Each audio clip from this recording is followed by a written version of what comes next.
I had always led a quiet life, a simple, predictable existence in a small town tucked far away from the chaos of the world. I had dreams of becoming an artist, painting landscapes and emotions that seemed too vivid for my heart to contain. Little did I know, my life would transform into a canvas smeared with blood, love, and danger the day I crossed paths with him, the man the world feared, but I would come to love. It was a cold, rainy night when our paths collided. The storm had knocked out the town's power, leaving the streets eerily dark. I was hurrying home after a long shift at the local cafe, clutching my umbrella against the gusting wind. That's when I saw him, leaning against a sleek black car, a hand pressed against his ribs. Blood seeped through his shirt. I froze, debating whether to help or keep walking. But then he turned his gaze toward me, his eyes, sharp as daggers yet shadowed with pain, locked onto mine. Something in me faltered. "Help me," he murmured before collapsing at my feet. I couldn't leave him there, no matter how intimidating he looked. With great effort, I dragged him to my tiny apartment. As I patched up his wounds, his features became clearer, chiseled jaw, high cheekbones, and a presence so commanding it seemed to fill the room. He stirred awake as I worked, grabbing my wrist with a grip like iron. "Who are you?" he demanded, his voice low and dangerous. "I should be asking you that," I retorted, my fear mingling with indignation. He relaxed slightly but didn't answer. The next morning, I found him in my kitchen, brewing coffee like he owned the place. He introduced himself as Adrian. Just Adrian. No last name, no details. What I didn't know then was that Adrian wasn't just any man, he was Adrian Moretti, the infamous Mafia kingpin whose name struck fear across the country. Over the next few days, Adrian remained in my apartment, recovering from his injuries. Despite his aloof demeanor, he began to open up in small, unexpected ways, a soft chuckle at my clumsiness, a fleeting smile when he noticed my paintings scattered around. But his presence brought danger. One evening, I returned from the store to find my door ajar. Inside, Adrian was standing over an unconscious man, a gun in his hand. "Who are you?" I whispered, trembling. His eyes softened, but his voice was firm. "You don't want to know, little dove." But I did want to know. And when I finally pieced together the truth, it was too late. I was already falling for him. Adrian was unlike anyone I'd ever known. He was ruthless, commanding, and dangerously unpredictable. Yet, beneath his cold exterior, there was a man who craved something he believed he couldn't have: love, peace, a chance at redemption. Our relationship was a whirlwind of stolen kisses in the dead of night, whispered confessions, and unspoken promises. He called me his angel, his light in a world of darkness. But loving Adrian came with a price. One evening, while Adrian was away on business, I was abducted. Blindfolded and terrified, I was taken to a lavish estate and thrown before another man, Victor Castellano, Adrian's sworn enemy. "You're the girl who tamed the devil," Victor sneered. "Let's see if he'll come to save you." Adrian did come. The ensuing confrontation was brutal, leaving Victor dead and Adrian gravely injured. I realized then the depth of Adrian's love for me, a love so fierce it burned brighter than the darkness that surrounded him. As Adrian lay in my arms, bleeding but alive, he whispered, "Run, little dove. Leave this life behind. You deserve better." But I couldn't leave him. He was my heart, my home, my everything. Together, we made a choice, to face the dangers of his world side by side. With Adrian by my side, I wasn't just the innocent girl I once was. I became his partner, his confidant, and his greatest weakness. Adrian's recovery was slow, and the aftermath of Victor's death left chaos in its wake. With his rival gone, Adrian's enemies began circling like vultures, eager to claim his throne. Each day brought new threats, but Adrian refused to let me go. "I've done unspeakable things to keep this empire, little dove," he said one night, his voice heavy with guilt. "But the thought of losing you? That's the only thing I can't survive." His confession was both beautiful and terrifying. We were bound together by something unbreakable, but it was also dangerous. Adrian began teaching me how to protect myself. He insisted I learn how to shoot a gun, though my hands trembled the first time I held one. "Focus," he murmured, standing behind me. His strong hands covered mine, guiding my aim. "If someone tries to take you from me, you don't hesitate." I could feel his breath on my neck, his warmth against my back. His closeness was intoxicating, making it nearly impossible to concentrate. "Adrian," I whispered, turning to face him. His eyes darkened, and in an instant, his lips were on mine. It was a kiss that stole my breath, a kiss that made me forget the danger lurking outside. "You're mine," he whispered against my lips, his voice raw with emotion. "And I'll burn the world to the ground to keep you safe." Despite Adrian's promises, I could see the weight of his world pressing down on him. He was fighting battles on all fronts, and the constant stress was taking its toll. One evening, while Adrian was out handling business, I received an anonymous message on my phone. "Do you know the truth about Adrian Moretti? Meet me at Midnight's bar if you want answers." My heart pounded as I stared at the screen. Part of me wanted to ignore it, but another part, a darker, more curious part, needed to know what secrets Adrian was hiding. I went to the bar, disguised under a hooded jacket. A man was waiting for me, his face obscured by shadows. "You think he loves you?" the man sneered. "You're just another pawn in his game." He slid a file across the table. Inside were photographs of Adrian with a beautiful woman, his ex-fiancée, Sophia. She had been presumed dead after a car explosion years ago, but the photos suggested otherwise. "Adrian didn't save her," the man continued. "And he won't save you either when it comes down to it." I stumbled out of the bar, my mind reeling. Could it be true? Was I just another piece in Adrian's deadly game? When I confronted Adrian that night, he didn't deny knowing Sophia. "She's a part of my past," he admitted, his jaw tight. "A past I thought was buried. But she's gone, and you're my future. How can I trust you?" I demanded, tears streaming down my face. "You've lied about so much. What else are you hiding?" Adrian stepped closer, his gaze fierce. "I've done terrible things, little dove. Things I can't undo. But everything I've done since meeting you has been to protect you. I won't lose you over ghosts."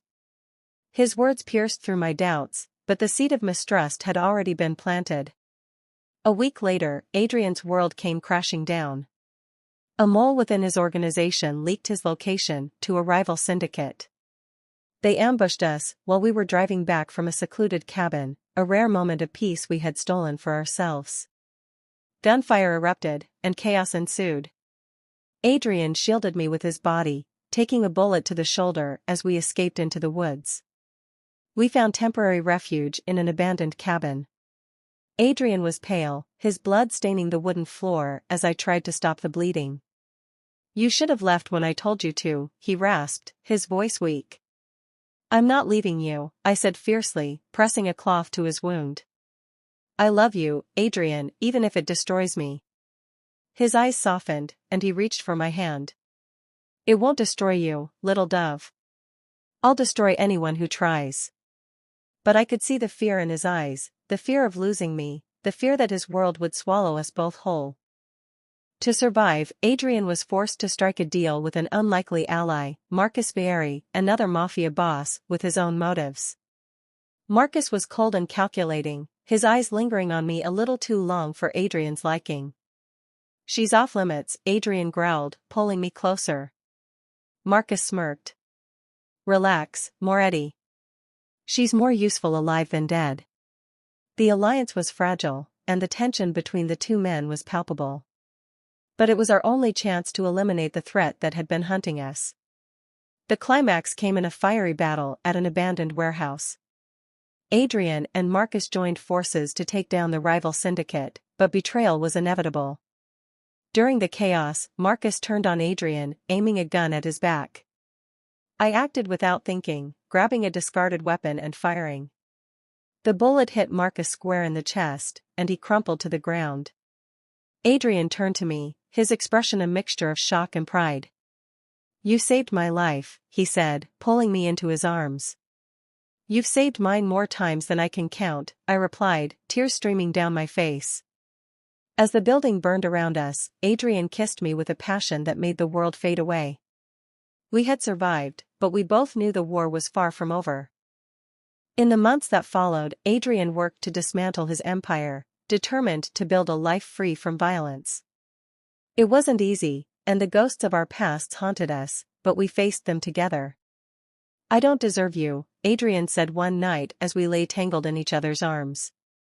"You don't get to decide that," I whispered, pressing a kiss to his lips. "You're mine, Adrian Moretti, just as much as I'm yours." And in that moment, I knew our love was worth every scar, every battle, every drop of blood.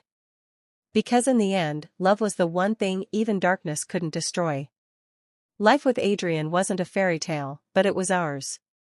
He moved us to a remote estate far from the city, hoping to shield me from the remnants of his past.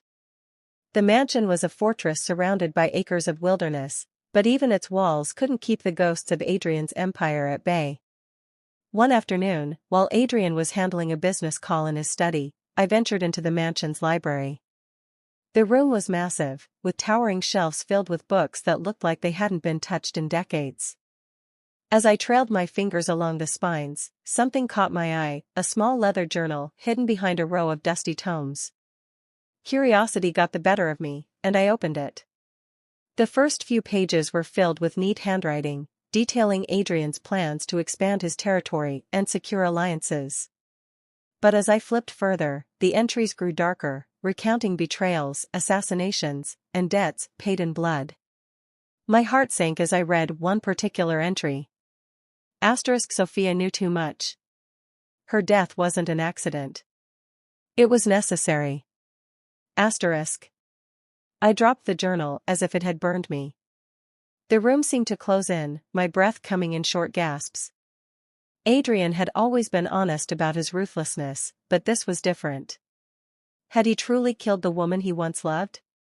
When Adrian found me an hour later, I was sitting on the library floor, clutching the journal. "You weren't supposed to see that," he said quietly, his expression unreadable. "Is it true?" I whispered, my voice trembling. "Did you kill her?" Adrian hesitated, and in that moment, my worst fears were confirmed.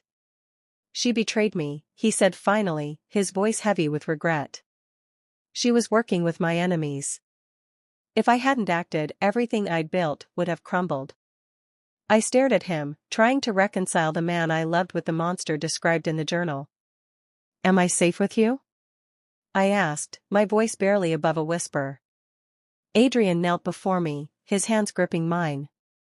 "You're safer with me than anywhere else in the world, little dove. I'd never hurt you. Never." But the doubt lingered, and I couldn't shake the feeling that Sophia's fate could one day become my own.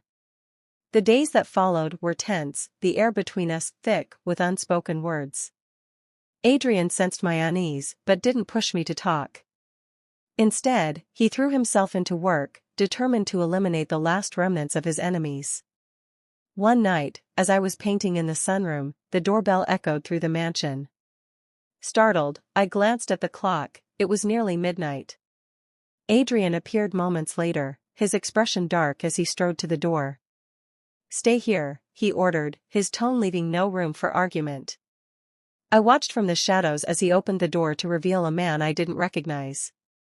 He was tall, with sharp features and a predatory smile.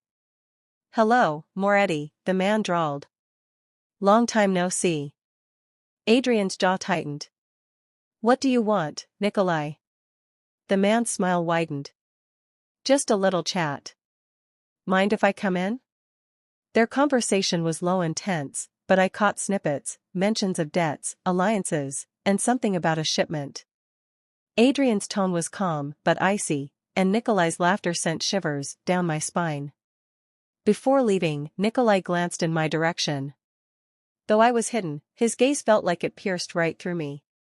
"You've got a lovely home," he said, his voice dripping with mockery. "Enjoy it while you can." Adrian slammed the door shut, his fists clenched. Who was that? I asked when he returned to the sunroom. Nobody important, he muttered, but the tension in his posture told a different story. I didn't press him, but I knew Nikolai's visit was a harbinger of trouble.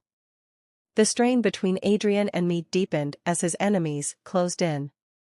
He became more protective, bordering on possessive, forbidding me from leaving the estate. I'm trying to keep you safe, he insisted one evening when I protested. But I feel like a prisoner, I shot back. Adrian's eyes softened, and he reached for me. I know it's hard, little dove. But if anything happened to you. He trailed off, his voice breaking. I wouldn't survive it. Despite his words, the tension remained. I couldn't shake the feeling that Adrian was hiding something that went beyond his usual secrets. My suspicions were confirmed when I overheard him on a phone call late one night.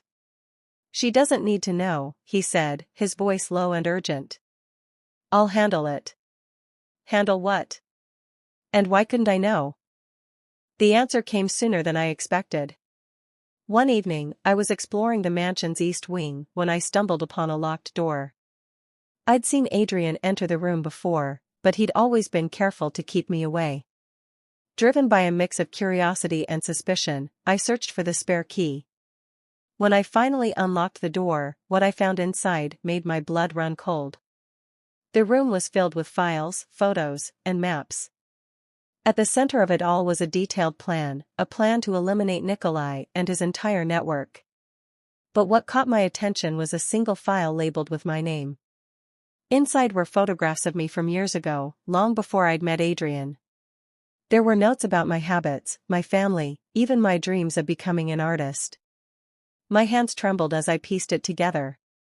Adrian hadn't met me by chance. He'd been watching me, orchestrating our encounter. When Adrian found me in the room, his face darkened. You shouldn't be in here, he said, his tone cold. How long? I demanded, tears streaming down my face. How long have you been watching me? Adrian sighed, running a hand through his hair. Since before we met. Why? Because I needed someone like you, he admitted. Someone pure, someone who could remind me what it felt like to be human. His words shattered me. Was I nothing more than a pawn in his twisted game? I thought I loved you, I whispered, my voice breaking. But now I don't even know if I know you. Adrian's expression softened, and he reached for me. You do know me, little dove. You're the only one who does. Everything I've done for you. But his words felt hollow, and for the first time, I wondered if I'd made a mistake by staying.